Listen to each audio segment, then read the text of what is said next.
exhausting. Across the Atlantic and back in 3 days, door to door, and she would have been once again drinking coffee in her cubicle in New Haven. The upside? Once in a while, maybe every third trip or so, something went delightfully sideways. Mishaps usually boiled down to logistics. Bad weather, schedule mix-up, house registrar out sick, striking preparators. These were the flies in the ointment she pinned her hopes on. Unexpected delays translated into extended stays, and that, in a city as vibrant and sophisticated as the Spanish capital, was just what she wanted. Thank God for saints. James, Charlotte's museum colleague in operations, was a dapper, some would say needlessly fussy fellow who had handled travel at the museum for 2 decades. It wasn't at all like him to miss an official foreign holiday, but somehow, in the process of carefully piecing together Charlotte's hour-by-hour itinerary, even perspicacious James hadn't factored in the Immaculate Conception.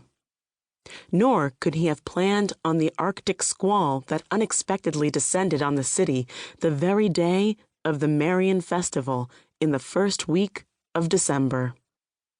Someone or something had conspired to keep her in Madrid just a little longer. But what to do with the unforeseen gift of free time? She'd go out, obviously, but that was easier said than done well in a city she'd only visited once. The most annoying thing about these junkets was that she actually knew, or knew of, some attractive and intelligent people in many of the places she was sent to. If only she'd been given the time to see them. In anticipation of her first ever courier trip last year, Charlotte had written well in advance to one of her dissertation advisors at Yale, who was visiting at Oxford. Sadly, their planned pub crawl in King's Cross never happened, as she'd sat backstage at the V&A, counting the elapsing minutes.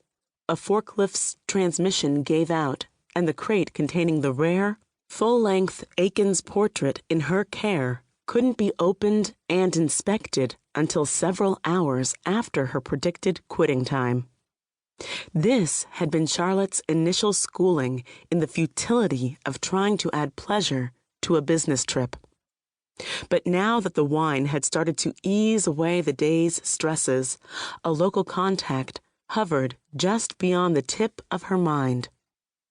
Madrid, or the Prado, or the Thyssen, or the city's other important museum, the Reina Sofia, had come up in a quasi-recent post of one of her personal feeds. Or was it someone she followed? Or had it been a tweet? Charlotte oscillated between platforms, scrolling and searching until she found what she was looking for. Adrianna Coates. The name alone filled her with a delightful little charge in what James would jokingly call her nether regions. And it had been a minute. The last time she'd seen her, Adrianna was wearing her newly issued robin's egg blue academia regalia, rising in turn with the other would-be professors to receive her doctoral degree under a crowded tent in one of the grassy quads. Though somewhat older than Charlotte, Adrianna was only 4 years ahead of her in the doctoral program in art history. They'd actually met when Charlotte was still an undergrad at Yale. Adrianna had been a graduate TA in one of Charlotte's last big lecture classes. Adrianna had been new to teaching, but she was every bit as intimidating as the full professor she was there to assist. As PhD students, they'd only had one seminar together in Adrianna's final year.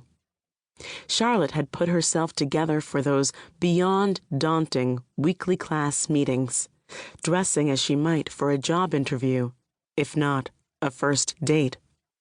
With Adrianna to impress up close, she'd read more thoroughly and carefully than for any other class.